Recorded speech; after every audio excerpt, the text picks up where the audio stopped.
Dr. Osman. Welcome to Q News. Sir, how significant is the continuous Egyptian role in mediating ceasefire talks and delivering humanitarian aid to Gaza since day one, really?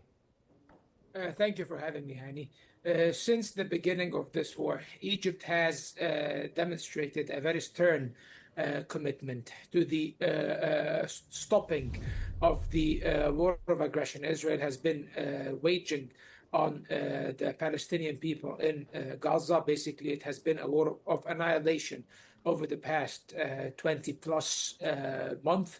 Egypt also focused on facilitating the entry of humanitarian aid. That's the humanitarian dimension of Egypt's stance and interaction and response to the Gaza crisis, and played the central role actually in facilitating the entry of humanitarian aid and in supplying humanitarian aid to the beleaguered population of the Gaza Strip. Over 80% of the humanitarian aid that entered Gaza was actually Egyptian, provided by either the Egyptian government or Egyptian civil society or Egyptian individuals even.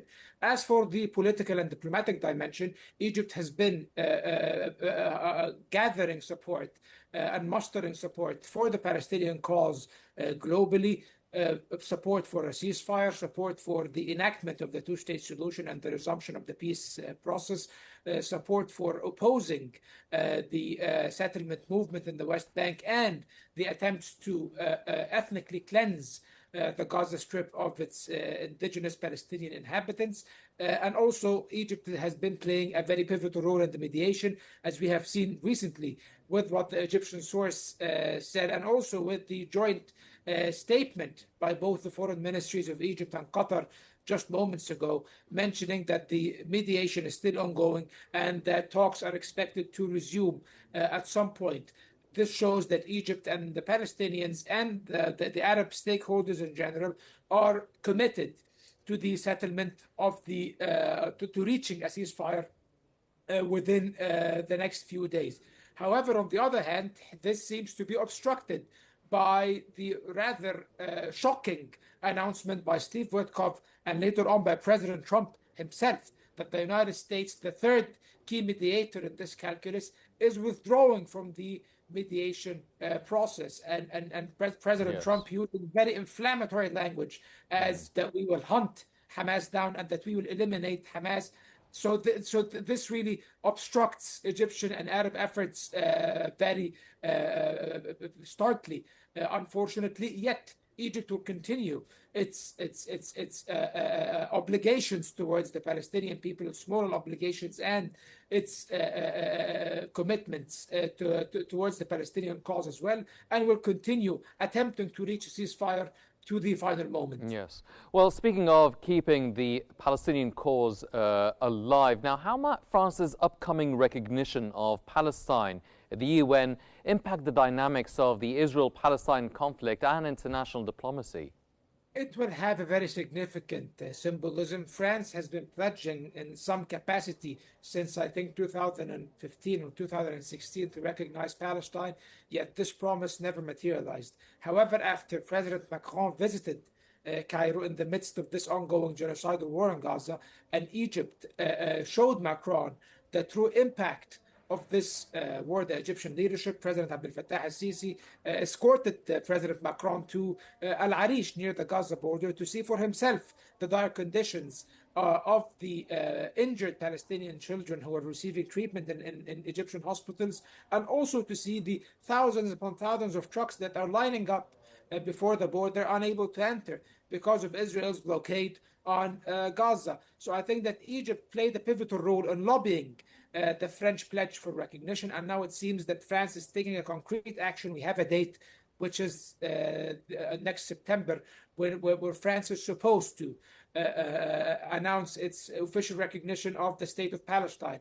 I think they are giving or they want to give themselves this very big timeline or wide timeline until next fall, which is like in a couple of months, in the hope that Britain will join them in honoring their pledge as well, so that it would be a joint recognition by both Britain and France. And of course, this will carry a lot of symbolism and will attract more European recognition of Palestine. But we have to bear in mind that over 150 countries already recognize Palestine as a state, including many European countries, and this did not prevent Israel from acting with impunity against the Palestinians. If Yes. anything, the Israelis have pledged to respond to France's recognition of Palestine. Unfortunately, this recognition, Hani, has to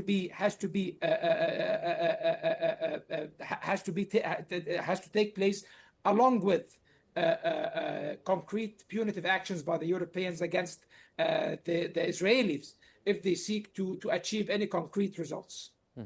Dr. Osman, you've mentioned the impact of the war on the people of Gaza. What are the humanitarian consequences of the ongoing Israeli bombardment in Gaza, especially regarding access to essential services?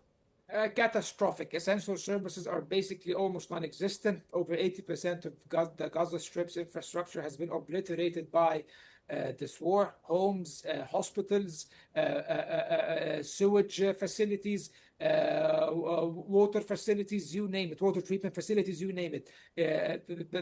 The Strip has been deprived of the basic means of life for the past few months, and it's also under a blockade where now, just yesterday, aid started trickling back in under immense international pressure, led by countries such as Egypt, and now they are allowing fairly small quantities of aid in. The Gaza Strip needs on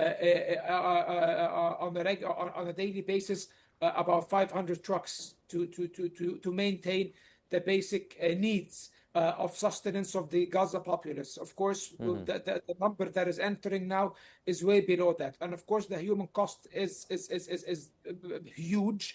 We are speaking about 60,000 people confirmed fatalities. Probably the numbers are more than double this actual number in terms of numbers of fatalities, about 130,000 or 140,000 injured, including many disabled. About 90% of the Gaza Strip has been displaced. It is a textbook humanitarian catastrophe. If you want to see what genocide looks like, Hani, just take a look at the Gaza Strip. It is the first genocide that has been being broadcasted on live TV for over 20 months. Yes. Well, can you explain the significance of efforts like the Int'l ship attempting to break the Israeli blockade, and how might this affect the situation on the ground? It won't. It won't. Let's be serious about our assessments here, because there was 2 attempts before to reach the Gaza Strip through such flotillas. The first one was actually targeted by a drone, if you remember. Near the coast of Malta. As brazen as this action was, but it did not deter the Israelis, and they did carry it out without any remorse or any fear of any consequence. The second one, they actually seized the ship, arrested the activists, and then deported them back to their countries after confiscating their belongings, which of course it is something that it is supposed to embarrass Israel, but Israel doesn't care. Israel is committing genocide on air, as we've just mentioned. They are killing children and boasting about it, so they don't care really about these very symbolic and noble gestures, I do believe. However, they are of no consequence and of no effect whatsoever. If those and Hamdallah, that if the ship manages to reach the vicinity of the territorial waters of Palestine, Gazan territorial waters, probably they will be seized by the Israeli army of occupation again, unfortunately. I think that these gestures, as noble as they are, they lack any lasting effect.